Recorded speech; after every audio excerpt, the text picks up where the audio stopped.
Je me tourne pour prendre ma ceinture et en me retournant pour m'attacher, là je me rends compte que qu'il a dézippé son pantalon et qu'il a sorti son sexe. Mousse, et là pour mettre en lumière les mauvaises personnes, les fous. Faites entrer les gros tarés, de savoir elle vous éclabousse. Mousse, mettez-vous à l'aise car là on va se régaler. Mousse, abonnez-vous et likez si vous avez kiffé. Ouais, c'est Mousse, bienvenue aujourd'hui pour une nouvelle vidéo et j'espère que tout le monde va bien, messieurs, dames. On se retrouve aujourd'hui pour la troisième partie du reportage de Off Investigation sur Cyril Hanouna. Cette partie va parler plus précisément de Koé. Alors, je vous explique, je pense que le mardi, on fera des vidéos réactions. Ça permettra aux abonnés de découvrir de nouvelles chaînes, des nouveaux reportages. Et en plus de ça, ça va me permettre de travailler sur mes vidéos du vendredi parce que, comme vous vous en doutez, c'est pas toujours évident de trouver 2 sujets par semaine en rapport avec des arnaques. Messieurs, dames, avant de partir pour cette nouvelle vidéo, c'est le moment de soutenir la chaîne et moi-même en mettant votre plus gros pouce bleu, votre meilleur commentaire. On n'oublie pas de s'abonner et d'activer la cloche pour pas rater les prochaines vidéos. On fait de même sur la chaîne secondaire, la chaîne Laurent Delamousse, où vous avez des vidéos d'actualité quasi quotidiennes. On me rejoint sur Instagram, sur TikTok, sur Twitch pour pas rater les lives du dimanche soir à 21h30. On va chercher à boire, à manger, on se met à l'aise et on s'abonne à Off Investigation. D'ailleurs, n'oubliez pas qu'en commentaire épinglé et en description, il y a le lien de la chaîne, mais aussi les liens pour soutenir financièrement Off Investigation. Ils font un travail incroyable, c'est un travail indépendant. Donc si vous avez envie de les soutenir, les liens sont en description et en commentaire épinglé. Quant à Hanouna, après avoir utilisé TPMP pour dédouaner Pierre Ménès, il va se servir de son émission pour protéger des amis accusés de viol. C'est vrai qu'on se rappelle qu'à l'époque, sur le plateau de TPMP, ils avaient beaucoup parlé de l'affaire Koé. J'avais d'ailleurs fait une vidéo sur cette chaîne, la chaîne Mousse, je mettrai le lien en description. C'est vrai que depuis, il n'y a plus de nouveau concernant l'affaire Koé. J'irai quand même me renseigner. Sébastien Koé a commencé sa carrière à la radio dans les années 90. Fun Radio Europe 2, c'est sur Énergie que son émission C'est Koé va connaître des records d'audience, quitte à multiplier les rires gras. Quand t'as la Serragnagna, tu y vas? Ah, moi j'ai eu la chance d'être quelqu'un qui en a très peu. Oui, voilà, il y a ça aussi. C'est parce qu'elle est pas majeure, ça viendra après. Mais non, mais voilà. Elle est en pleine puberté, mais tu vois, dans un an ou deux, tu vas en chier. Moi, c'est un truc que je... Au vu du contexte et de l'affaire, est-ce que ça sent pas le vécu? Je dis ça, je dis rien. ne peux pas. En 2006, sur une chaîne créée par TF1 et M6, Koé va s'amuser à faire agresser une de ses chroniqueuses, Cécile de Ménibus, par un invité un peu particulier, le roi du porno, Rocco Siffredi. C'était pour toi, c'est un cadeau. C'est pour toi, c'est un cadeau. Voilà, comme si Cécile de Minibus était un objet, comme si elle appartenait à Koé. Bon, maintenant qu'on sait ce qui s'est passé, ça sonne comme une invitation. C'est un cadeau de bienvenue. Je vais te farcir la boîte à bain. Un peu comme Soraya Rifi, Cécile de Ménibus va avoir du mal à se défendre. Par contre, j'ai du mal à imaginer qu'on est sur de l'impro et que Rocco a décidé de faire ça. Après, peut-être, mais sachant qu'on était sur une époque où le sans sas, c'était très recherché, c'est peut-être scripté et écrit. C'est juste une hypothèse. C'est incroyable, t'as les yeux qui pleurent, il ne t'a rien fait. Mais plus jamais ce string, hein. De toute façon, c'est pas... Koé vient quand même de dire « il ne t'a rien fait ». Imaginons qu'un homme fasse ça à la femme de Koé. On se demande s'il dirait « il ne t'a rien fait ». Qu'est-ce qui est parfait? c'est pas fait. Quand vous êtes pris par surprise, en fait, ce qui est vraiment le cas dans cette scène avec Cécile de Minibus, les réactions des victimes sont paradoxales de l'extérieur. C'est-à-dire qu'elles vont se figer, elles vont pas être en capacité de dire non, justement, précisément parce que vous êtes surpris, en fait. Parfois même, elles vont collaborer, bien sûr, parce que le cerveau est pas capable d'analyser, en fait, l'information tellement, en réalité, la personne est submergée par le stress. Le stress et la peur de gâcher l'émission aussi. Parce que forcément, c'est en direct, t'as une réaction où tu lui mets une tarte, bon, bah, l'émission, elle est morte. Donc, il y a cette pression du direct qui fait que, ben, tu vas soit rien dire, soit parfois même collaborer.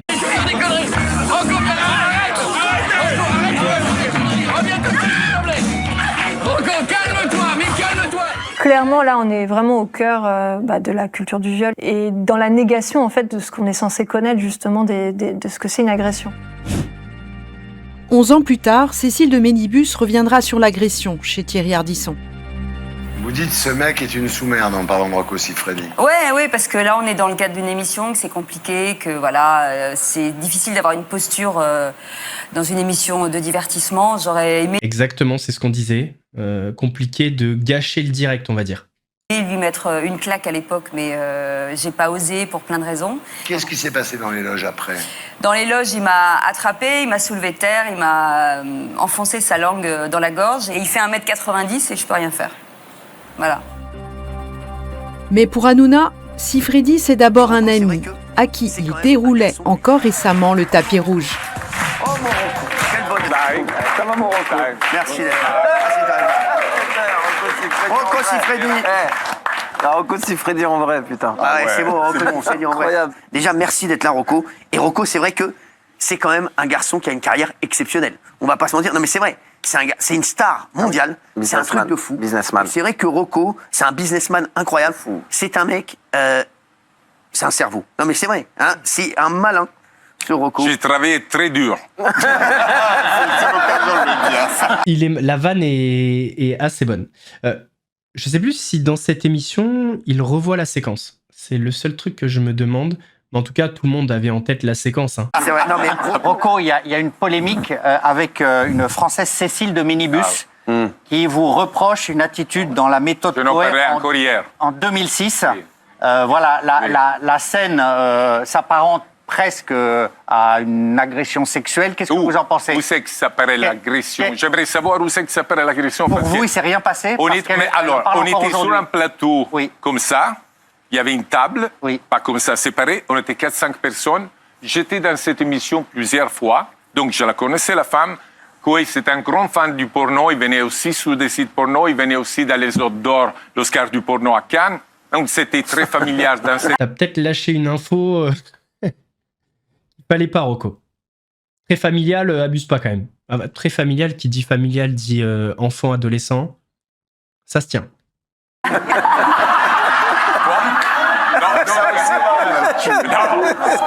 mais c'est ça que je veux dire. ah ouais, moi, j'embrasse mon ami. Parce que c'est le moment. Je termine. Il y avait pas mal de gens. Pourquoi les gens qui sont là, ils sortent pas et disent la fille, elle a été violée par Siffredi sur le plateau, on était là. Aujourd'hui, c'est une scène qui pourrait pas se produire en télévision. Rocco, c'est quoi vos projets maintenant? La défense de Rocco, elle est quand même maligne. Parce qu'il parle habilement de ce qui s'est passé sur le plateau. Bon, déjà, ce qui s'est passé sur le plateau, on avait déjà franchi la ligne rouge. Mais apparemment, ce qui a le plus marqué Cécile de Ménibus, c'est ce qui s'est passé en coulisses. Et c'est dommage que Gilles Verdez n'en parle pas, et forcément, Rocco va pas en parler. Dans cette ambiance hyper sexualisée qu'il adore, Koé va finir par se croire tout permis. 8 ans après l'agression de Ménibus, alors qu'il est au fait de sa gloire sur Énergie, il fascine nombre d'auditrices comme Julie. À 14 ans, cette jeune de la région lyonnaise est passionnée de radio. Elle a même installé un petit studio dans sa chambre. En 2014, sa rencontre avec Koé va commencer comme un conte de fées. J'avais gagné un concours pour aller à Disneyland de Paris le rencontrer avec toute son équipe de radio, etc. Et c'est à ce moment-là qu'on s'est rencontrés et qu'on a commencé à échanger. Sur la vidéo filmée à l'époque par Énergie, on aperçoit brièvement Julie. On l'avait vu dans la vidéo... D'ailleurs, je crois que dans la vidéo que j'ai fait, je m'étais trompé de personne. J'avais désigné une autre personne comme étant Julie. Mais à culpa. Elle avait même fait la bise à Koé. Je lui avais parlé de faire une maquette qu'il pourrait écouter. Et c'est à ce moment-là qu'on a échangé nos numéros de téléphone et Snapchat. Dans les mois qui suivent, elle va voir Koé à Énergie. Alors, désolé, mais la photo du milieu, elle est très bizarre. Même si demain, je venais à avoir une fan de 14 ans, ce qui est impossible, mais imaginons, si je venais à faire une photo, jamais je ferais un bisou sur la joue comme ça. C'est rien que la photo, là, elle en dit beaucoup. Puis lors d'un one-man show à Lyon. Et fin 2014, via Snapchat, Koé lui explique comment le rejoindre dans un hôtel de Genève, le Movenpick. Comme elle est encore mineure et n'a pas le permis de conduire, c'est sa sœur et son mari qui prennent le volant. Quand elle évoque leur présence via Snapchat, Koé semble tiquer. Ah, il reste là alors ? Alors, on peut dire ce qu'on veut sur cette affaire. On peut... je sais qu'il y a des gens qui ont remis en question le témoignage de Julie, mais ça, c'est factuel. Voilà, elle le rejoint à l'hôtel pour montrer sa maquette, et quand elle évoque le fait qu'elle ne sera pas seule, il y a sa sœur, etc. Ah, il reste là alors ? Pourquoi tu poses la question ? Il pose la question parce que ça l'embête. Et si ça l'embête, bah c'est extrêmement bizarre. Je voulais lui faire écouter ma maquette radio. Et bah, il m'a fait monter dans sa chambre et c'est là que ça s'est très mal passé. Alors oui, je sais, vous êtes en train de vous dire comment ça se fait qu'elle monte dans la chambre, comment ça se fait que la sœur l'a laissé monter dans la chambre, plein de trucs. Ok, si vous voulez, mais en fait, c'est même pas ça le problème. C'est surtout pourquoi il l'invite à monter dans la chambre. Il y a un hall d'hôtel, tu peux faire écouter. Enfin, je suis désolé, on peut pas remettre la faute sur quelqu'un d'autre que Koé. Il avait fait ce qu'il aurait jamais dû faire, qui m'a marqué à vie.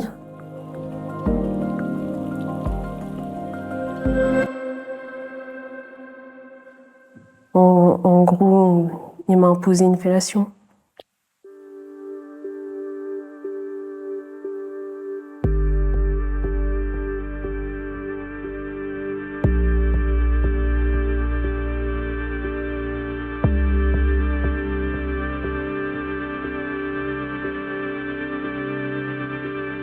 Après, pour que je me taise, il a gardé une sorte d'emprise, il a continué à envoyer des messages, à rejeter un peu la faute aussi, et à banaliser son geste. Et c'est là, à ce moment-là, que tout a été compliqué. Ce qui signifie que c'est dommage qu'on les ait pas, mais ça doit exister. Il y a des preuves, en fait, puisqu'il a banalisé le geste, donc voilà, il y a forcément des écrits où il avoue ce qui s'est passé. Et à partir du moment où il avoue avoir reçu, de toute façon, une gâterie, si je puis me permettre, pour pas dire le mot pour YouTube, de la part d'une jeune fille âgée de 15 ans, je pense, 14-15 ans, bon ben, je suis désolé, mais on est dans le détraqué. Voilà, point final, il y a pas d'autre chose à dire. Julie tombe alors en dépression. Mais en novembre 2023, quand l'influent compte sur X, Zoé Sagan, incite des jeunes à raconter leur rencontre avec des célébrités, Julie poste une série de tweets sur ce qui s'est passé 7 ans plus tôt, à Genève, en s'adressant directement à Koé. Veux-tu que je commence par dire les choses ? Rappelle-toi en 2016, où nous t'avons rejoint avec ma sœur, mon beau-frère et moi, parce que tu savais que j'étais mineure et que je ne pouvais pas conduire. Tu m'as fait monter dans ta chambre d'hôtel, mais heureusement, ma sœur m'a appelé au moins 10 fois, au moment où tu m'as demandé de te faire une fellation. Elle n'arrêtait pas d'appeler. Et tu m'as clairement dit dommage. Ta maquette radio sera pour un autre jour. J'étais choquée, mais j'ai continué à admirer ton émission. Bah oui, à 14 ans. 14 ans, messieurs, dames. 14 ans. Au lendemain de ce tweet, Koé l'attaque en justice pour harcèlement. Il est néanmoins suspendu d'antenne par Énergie et Julie porte alors plainte pour viol. Là, le lendemain, comme ça, on est clairement sur une procédure bâillon. Voilà, c'est typiquement le genre de cas où la procédure est là pour faire taire. Quand Hanouna commence à prendre la parole pour défendre son pote Koé, C8 lui impose d'entendre aussi Julie, qui accepte, mais sans montrer son visage. On va passer à l'invité du soir dans un instant, et cet invité du soir, c'est Julie, plaignante dans l'affaire de Sébastien Koé. Alors, toutes les femmes qui sont victimes de violences, ou que ce soit sexuelle ou de violence, eh bien, on est avec elles, on est à fond avec elles et on les croit. D'un autre côté, j'ai mon pote qui est Koé, qui est vraiment un pote que j'apprécie énormément, je le dis, et ton pote aussi, t'as envie de le croire. Voilà, quand j'ai Koé, je raccroche, je me dis le pauvre Koé. Alors, jusque-là, je suis pas choqué par ce qu'il dit. Effectivement, il n'y a pas de souci, on croit les femmes, comme il l'a dit. Et d'un autre côté, il y a son pote. Sauf que parfois, dans ses potes, eh bien, il y a des choses qu'on ne sait pas, qu'on n'imaginerait pas. Donc jusque-là, même si ça peut choquer avec le recul, je trouve que le discours, il est cohérent et on dirait sûrement la même chose. Par contre, le vrai révélateur, c'est si un jour, tu as les preuves devant toi et que tu vois que ton pote, c'est un détraqué, est-ce que tu vas le dire ou pas? Si tu continues à faire l'autruche parce que c'est ton pote, bah là, il y a un vrai problème. Et franchement, je me dis, j'ai envie de l'aider, j'espère qu'il va s'en sortir. Et quand j'ai Julie, cet après-midi, je me dis, bah, la pauvre Julie, voilà, je me dis, elle a l'air vraiment très impactée et voilà, elle a l'air vraiment d'être dans un état très compliqué. Gilles, avant de recevoir Julie, j'aimerais qu'on ait une version. Alors Sébastien Coé, il a agi sur le front judiciaire avant la plainte de Julie, puisqu'il a déposé la semaine dernière une plainte pour harcèlement et cyberharcèlement. Pour lui, il n'y a pas eu de viol. Il crie à la machination, au complot, et il estime que c'est une déstabilisation. Voilà. Donc il nie purement et simplement les faits. Alors, j'ai pas vu s'il y avait du nouveau dans l'affaire, mais là, nier le fait qu'il y a eu un viol, ça ouvre la porte à c'était consenti. C'est quand même pas la même chose, mais je suis désolé, pour moi, ça reste un détraqué de faire ça avec une fille de 14 ans. Mais c'est vrai que juridiquement, c'est pas la même. Julie, merci d'être avec nous ce soir en direct. C'est le premier plateau en direct que vous faites en télévision. T'aimes bien la télé, t'aimes bien la radio, c'est un univers que... Ça, c'est... Pour moi, Julie, elle a fait une erreur d'y aller toute seule comme ça sur le plateau, de rentrer dans la machine médiatique parce qu'elle n'était pas préparée. Elle aurait dû y aller avec un avocat ou une avocate. Et c'est cet avocat ou avocate qui aurait dû parler à sa place parce qu'elle est émotionnellement touchée. Elle a face à elle un Cyril Hanouna, enfin des chroniqueurs qui sont aguerris dans l'art de poser des questions et d'amener une personne à dire des choses qu'elle n'aimerait pas dire. Et là, on l'a vu, il commence à la travailler en disant directement, voilà, vous êtes fan de la télévision, nanana. Pourquoi il dit ça? Enfin, moi, je le vois comme ça en tout cas. Pour montrer que cette personne serait potentiellement prête à tout pour réussir dans le domaine qui la passionne. Moi, en tout cas, c'est comme ça que je l'ai pris. Ma passion, c'était ma passion. Quoi, vraiment, c'est plus ta passion maintenant? Par rapport à tout ce qui s'est passé, c'est plus ma passion, non. Et Julie, pourquoi 10 ans après, tu t'es dit, je vais témoigner et je vais parler de l'affaire? Tout ça parce que, comme tu le sais, il y a eu un tweet de Joris Sagan. C'est ça, exactement. Qui a demandé à ce qu'on parle de nos rencontres de célébrités, mais pas en termes méchants. Bien sûr. C'était pas en termes méchants. Et moi, je me suis dit, mais cet homme-là, il fait du mal. Et il fait vraiment du mal. On a le droit de donner la parole de Coé, comme on a le droit de donner ma parole. Bien sûr. Et la présomption d'innocence. Et je voudrais dire, il y a beaucoup de gens qui nous disent pourquoi Julie est là ce soir, parce que même par rapport à l'Arcom, sachez-le, on a donné la version de Coé et la chaîne m'a dit il faut absolument avoir Julie. La version de Coé, Et ça en dit beaucoup. C'est-à-dire que si l'Arcom ou la chaîne n'avait pas obligé Cyril Hanouna à inviter Julie, on aurait eu à la télévision, devant des millions de téléspectateurs, seulement la version de Coé. Et ça, faut le garder en tête. Et relater la version de l'enquête. Exactement. Le lendemain de cette émission, TPMP relaye une rumeur insinuant que Julie aurait agi dans un intérêt pécunier dans le cadre d'une prétendue escroquerie en bande organisée.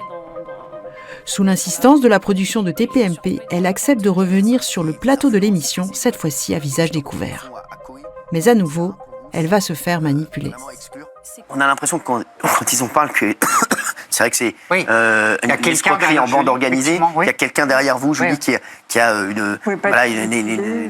des personnes qui vous influencent et qui essaient d'extorquer des fonds à Coé.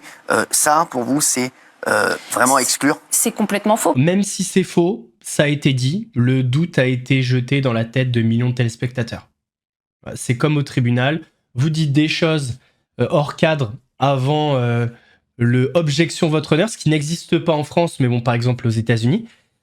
Ok, c'est rejeté, mais ça a quand même été dit. Parce que pour dire, moi, le samedi où j'ai été portée plainte, je l'ai fait.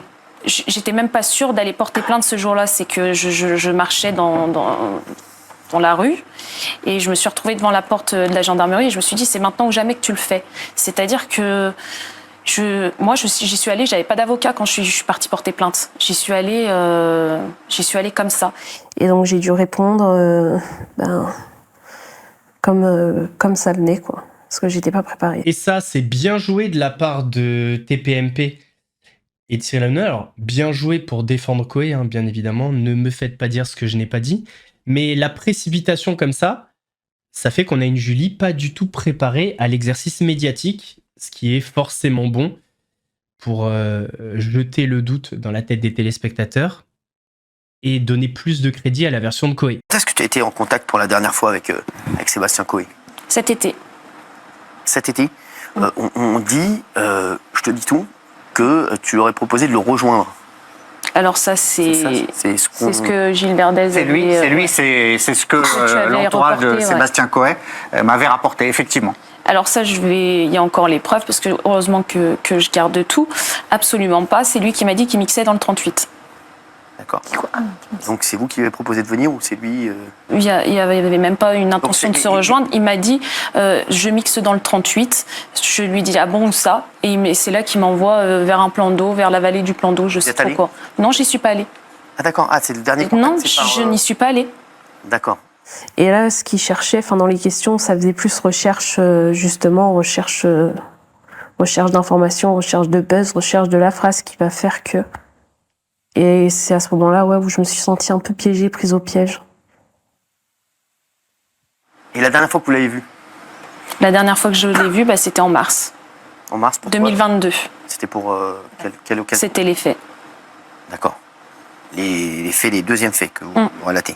Parce que c'est quoi les deuxièmes faits? Parce que c'est vrai que on avait parlé que des premiers faits la dernière fois. C'est vrai. C'est quoi les deuxièmes faits, Julie? Les deuxièmes faits, c'est la même chose que les premiers, finalement. Et c'est-à-dire, vous voyez où, en fait? Alors, on se rejoint devant les studios d'énergie, parce que j'étais sur Paris pour un séminaire du travail. On se rejoint, en fait, vers Énergie, 22 rue Boileau. Et c'est à ce moment-là qu'il me dit je te ramène à ton hôtel, c'est mal fréquenté. Donc je monte dans sa voiture et finalement je me retrouve chez lui. Ce soir-là, Koé amène Julie dans son parking du 15e arrondissement parisien. Il lui réclame à nouveau une fellation. Quand elle tente de fuir, il lui indique qu'elle ne peut pas sortir du parking faute de badge.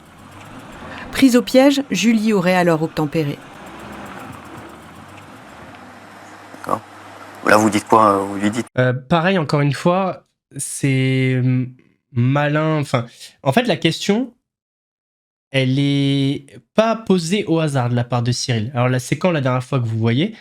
Il sait très bien. Et le fait qu'elle dise c'est la deuxième fois, eh bien forcément, les gens un petit peu sceptiques vont se dire attends, on lui a imposé une fellation la première fois et elle le revoit une deuxième fois, mais c'est elle le problème. Alors que ces gens ne tiennent absolument pas compte de l'emprise, de plein de choses. Et c'est malin parce qu'on vient croire que le problème c'est Julie. Alors que pas du tout. Non, j'ai envie de rentrer chez moi, ou bien on vous dit on va prendre un verre, comment ça se passe? Non, il propose pas de prendre un verre. Je lui dis simplement que je souhaite sortir de la voiture. Il me dit de toute façon pour remonter, non, il faut un badge. Et c'est à ce moment-là qu'il se repasse les mêmes faits. Je vais pas les expliquer parce que ça me touche encore beaucoup et je me sens encore vachement coupable, donc je veux pas trop en parler. Ça, la justice fera sa lumière aussi. Pourquoi vous vous sentez coupable, Julie? Ouais, comme il rebondit sur la question, pourquoi vous vous sentez coupable? Parce que j'y suis retournée. C'est ça, coupable d'être revenu le voir? D'être revenu, d'avoir gardé ce contact, parce qu'on a gardé malgré tout contact. Malgré tout... Et c'est ça que les gens n'arrivent pas à comprendre. Ça s'appelle l'emprise, c'est ça l'emprise. Par sa sincérité, Julie a marqué des points. Sur BFM, le clan Koé va alors lancer une contre-offensive médiatique. Merci pour cette invitation. J'ai longtemps hésité, mais j'avais besoin de parler à des gens. J'avais besoin de remercier les milliers de gens qui me soutiennent. On se rappelle de son « tout est faux, tout est mensonger », qui veut dire beaucoup de choses juridiquement, mais en vrai, ça veut rien dire. Mais juridiquement, ça balaye tout. Mais dans le fond, enfin bref, on en parlera après. Vous savez, de ces fans que l'on appelle dans notre métier. Je ne savais pas que depuis 40 ans que je fais de la radio, que j'étais important pour eux. Julie Olivier, 25 ans aujourd'hui, elle porte plainte pour 2 viols. Ce sont des accusations très graves. Je rappelle évidemment que vous êtes présumé innocent. Est-ce que vous reconnaissez le récit qui est fait par Julie Olivier ou est-ce que vous contestez les faits? Monsieur Duhamel, tout est faux, tout est mensonger. Le lendemain, c'est Hanouna qui entre en scène pour dérouler le tapis rouge à l'époque. Alors tout est faux, tout est mensonger, ça vient répondre au chef d'accusation. Viol. Par contre, on n'a pas eu de réponse sur est-ce qu'une fille de 14 ans vous a fait une fellation? Parce que s'il avait été devant la justice, il aurait dû sûrement dire oui. Et ça, les gens ont tendance à l'oublier. Voilà, tout est faux, tout est mensonger. Tout le monde se dit non, tout est faux, tout est mensonger. C'est par rapport au chef d'accusation. Mais après, si vous n'êtes pas choqué par le fait qu'un homme, je ne sais plus quel âge il avait, se fasse faire une gâterie par une fille de 14 ans, vous êtes aussi taré que lui. Pouce de Coé. Merci Nathalie d'être avec nous. Merci beaucoup. Alors on est en direct. Je sais que vous n'êtes pas, c'est pas votre métier, vous, pas dans la. Le direct, non. Non, mais voilà, mais je sais, ouais. Donc c'est le direct, voilà. Bon, en tout cas, merci d'être là. Comment vous allez déjà, vous? Comment je vais? On fait aller, on va dire. C'est pas évident. Il vous dit quoi au quotidien? Il me dit quoi au quotidien? Qu'il est détruit, qu'on a touché à son honneur, qu'il se lève le matin, il pleure, il se couche le soir, il pleure, il est angoissé. Et... Voilà, on a détruit un homme. Qu'est-ce que vous voulez que je vous dise? 3 jours plus tard, sur son plateau, Hanouna va transformer les viols allégués par Julie en une prétendue tentative d'extorsion de fonds de son copain Coé. Notre invité, c'est un invité exclusif. Stop les chéris, merci. C'est Ludovic, témoin clé dans l'affaire de la tentative d'extorsion de fonds de Sébastien Coé. Ludovic a été proche de Julie. Témoin. Il y a un truc important. Dans le bandeau, quand ils ont commencé à parler de l'affaire, il y avait marqué Julie, victime présumée, si je vous dis pas de bêtises. Julie, victime présumée de Coé. Là, on prend des pincettes. Par contre, pour l'extorsion de fonds, on est sûr. Voilà, il n'y a aucune pincette. Viol, extorsion de fonds, chantage. Donc là, on n'est pas dans prétendu chantage, prétendu extorsion de fonds, prétendu viol. Non. Tout est sûr et affirmé. D'ailleurs, je lui ai même pas parlé une seule fois. Je pense qu'il est très prudent. Je suis rentré en contact qu'avec des personnes autour qui sont de confiance. Je pense, d'ailleurs, que je ne connais pas.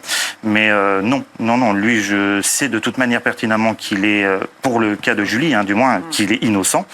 Donc, il a porté plainte avant. Moi, je lui ai amené les éléments. Pardonnez-moi, ce que Julie a écrit, je n'ai jamais été violée, j'invente tout ça. Ça, je peux pas y répondre. Ok. Mais est-ce qu'il est disculpé Ça, je peux pas y répondre. Et je peux pas y répondre, ça va jeter le doute dans la tête des personnes qu'effectivement, il y a des écrits où elle dit qu'elle n'a jamais subi ça. Alors que c'est sûrement pas le cas. Mais ce silence dit comme ça vient dire le contraire. Pour moi, oui. Pour vous, oui. Pour moi, oui. D'accord. Voilà. Mais je veux pas rentrer plus sur le sujet. En tout cas, merci d'avoir été avec nous ce soir. Merci de votre... Donc on a un mec qui vient dire que Coé est innocent. Il vient jeter des doutes, mais il apporte 0 preuve. Aucune preuve de tout ça. Voilà, j'ai donné à la justice, je sais pas quoi. Qu'est-ce qu'on en sait? On n'en sait absolument rien. Ce témoignage va être... De toute façon, toutes les preuves apparemment ont été fournies à la police, donc on verra tout ça. Merci en tout cas d'avoir été avec nous. Tout de suite, il n'y a que la vérité qui compte. Salut.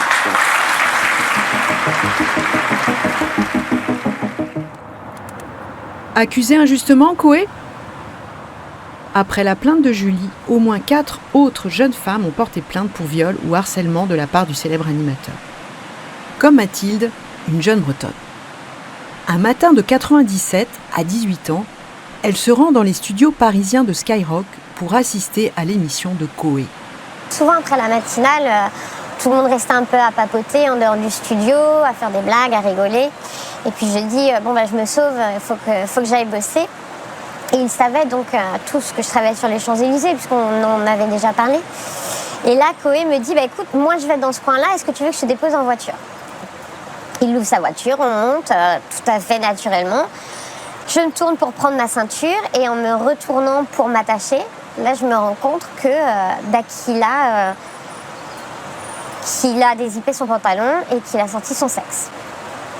Tiens, c'est étonnant. Exactement le même mode opératoire que Julie. Là encore, ça doit être une extorsion de fonds en bande organisée. Je reste mais absolument sans voix à me dire mais c'est quoi, c'est une blague, c'est quoi ce truc, puis à me demander mais c'est vraiment le sien ou c'est une blague potache, un truc un peu débile, jusqu'à ce qu'ils me disent allez, tu veux pas la caresser, allez, un petit bisou.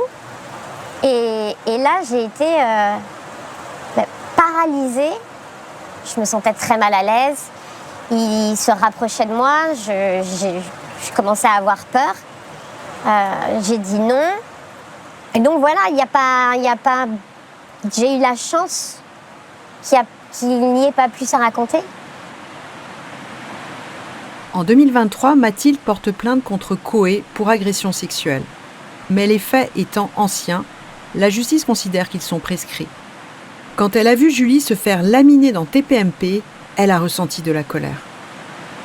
Ça résume un peu TPMP. On dit à une victime, viens, on t'offre la possibilité de témoigner, on te soutient, et puis derrière, on fait venir quelqu'un d'autre pour te faire traiter de menteuse, pour après te refaire revenir, pour que tu te redéfendes. Et puis à chaque fois, on fait du buzz, et c'est dégueulasse, c'est à vomir.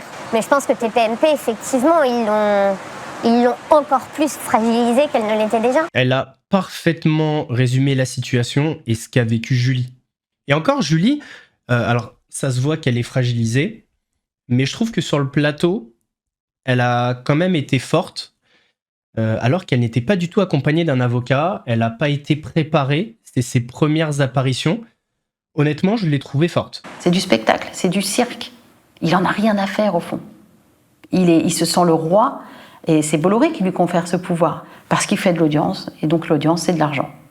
Et donc l'argent c'est le pouvoir. La haine fait vendre. La misogynie fait vendre. On est dans une société où c'est toléré. Et je pense que le marché de la haine des femmes, il est supérieur à n'importe quelle autre forme de marché, supérieur à la vente d'armes. La haine des femmes, c'est large comme marché.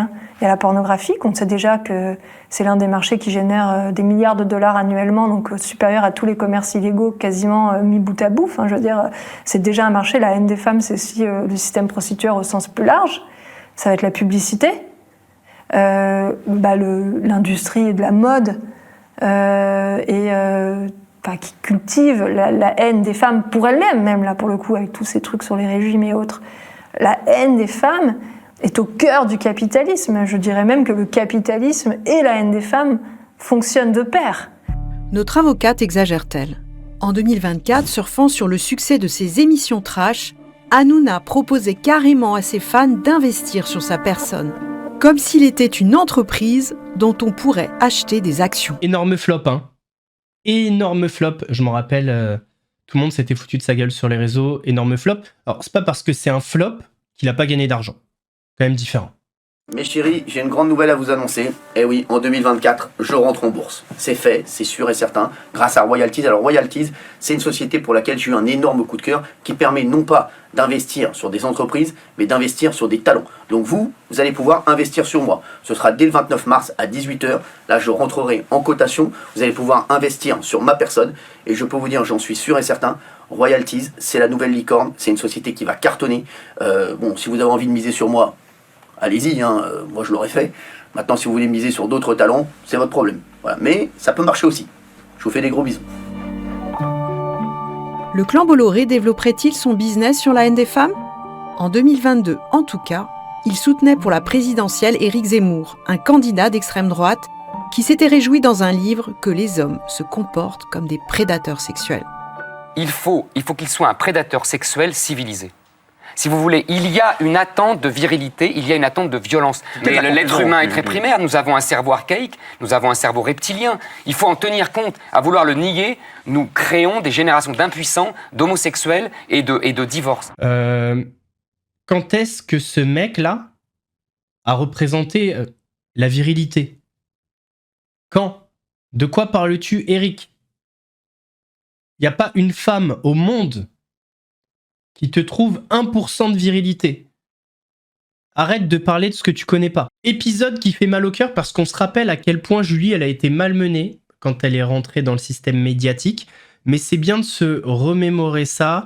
On voit clairement l'impact de l'émission TPMP dans cette affaire. TPMP a été instrumentalisé pour défendre Koé, pour malmener Julie. Elle a été très forte, je le répète.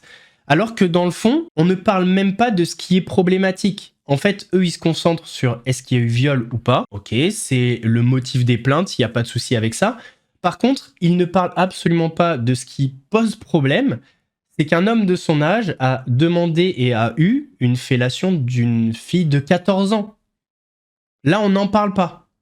Absolument pas. Et d'ailleurs, je trouve que la personne la plus merdique sur le plateau, pour le coup, c'est Gilles Verdez. Parce que monsieur, je défends la veuve et l'orphelin en permanence, n'a absolument rien dit et est rentré dans ce système à essayer de faire dérailler Julie.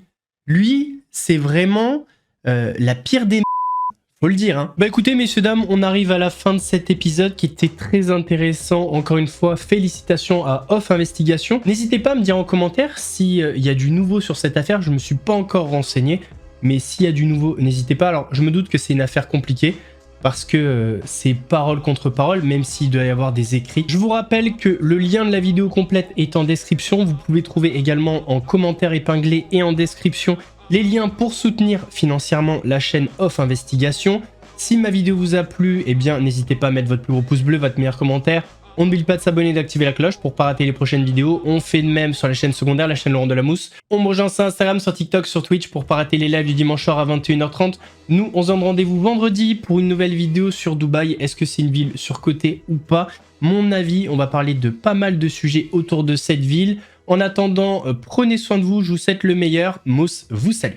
One time for them praying on my downfall. 2 times for the homies in the chow hall. 3 times for them hoes on the internet shitting on niggas when they really should get out more. 4 times for the days that were all bad. 5 times for the bitches.